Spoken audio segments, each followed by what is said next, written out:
Hey, it's Ozioma, the transformation expert, and today we are going to be talking about self-care. Welcome to my channel, a channel that's dedicated to supporting you in living your best life and creating your best work. And I've been so inspired by the many videos that are dedicated to self-care practices, specifically one made by Gina from Conversations About Culture.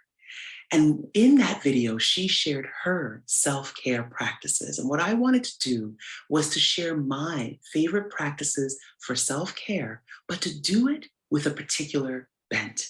And the bent, the focus that I want to focus on and share with you is about self-care for uncertain times, because it goes without saying that many of us are truly facing times like we've never faced before.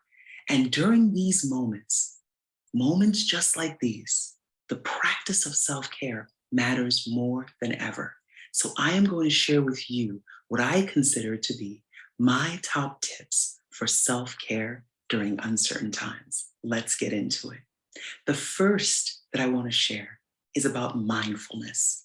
Being able to cultivate a mindfulness practice is essential because the quality of our mind when we are going through duress is important to pay attention to. Because if we aren't paying attention to the thoughts that we're thinking, it becomes very easy for us to finally find that we've just gone essentially dark, that our thoughts have become more and more negative. But when we become aware of them, especially during these times of uncertainty, we can kind of bring ourselves back to center. And for me, I find that meditation is one of the best ways that have supported me over the years in being able to just cultivate that sense of mindful awareness and be able to attune my thoughts towards a frequency and a way of considering my circumstances that actually enable me to address them and move through them. So the first strategy is mindfulness, developing a contemplative practice. The second is journaling. And when I say journaling, I mean journaling. I am a huge fan of journaling. I've been journaling since I was 10 years old. And what I find really amazing about journaling is that it really enables you to work with some of the challenges and the questions that you may be wrestling with at any given point in time. You can even write the question at the top. And through the process of doing 3 pages a day, like I tend to do, by the end, you will find that you have come to some sense of peace, some newfound awareness, even maybe release some of the frustrations that you may be feeling about what it is you're going through. The third strategy, the third practice that I am really a fan of when it comes to self-care is movement. And you really need to find the movement approach that works for you. If you ask me what I love this right here, Oculus Quest 2.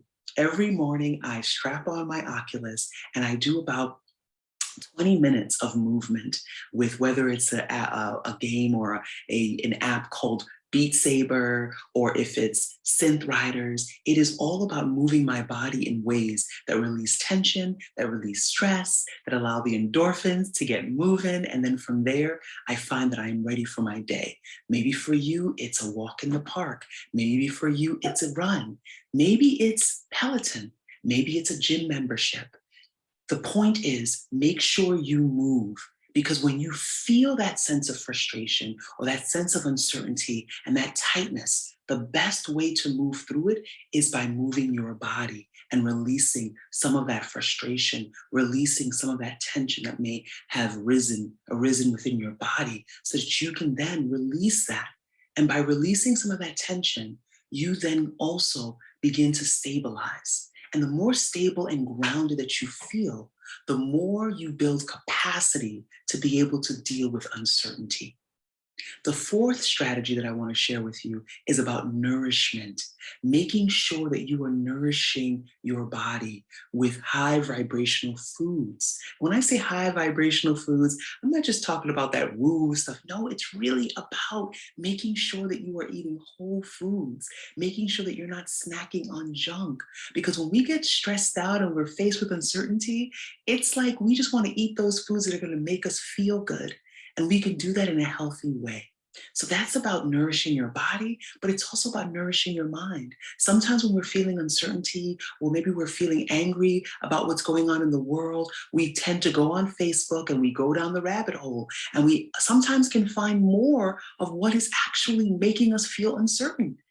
And so the question is, what are you feeding yourself? What are you feeding your body? What are you feeding your mind? And how do you make sure that during the times when you're feeling uncertain, that you are focusing on nourishing yourself with, with food and with thoughts and with information that helps you to stabilize so that you can move through the challenges that you may be facing? And last, the last strategy that I want to share with you is about remembrance. It is so important during times of uncertainty to remember that this too shall pass, that this is just one moment on your journey, and that you have overcome challenges before. You have been in moments where you just didn't know what was going to happen next, and you were able to move through it then successfully, and you will do so now. And so just remembering your journey, remembering who you have been, remembering who you really are can play such a powerful role when it comes to addressing uncertainty. So I'd love for you to leave a comment below about which of these strategies is your favorite, or which one wasn't there that you practiced. I would love to know. Let's begin to harvest and to bring together collective intelligence that supports all of us in the process of what I call burning bright. And so if you really enjoyed this video, just know that there are more strategic, what I like to call transformational strategy videos on the way. So make sure you subscribe, make sure you hit the bell, make sure you leave a comment, and let me know what it is you would like to learn more about and what it is you'd like me to cover in future videos. Welcome to the Art of Burning Bright, and I look forward to all of us being able to move forward together. Until next time, may your inner light burn bright.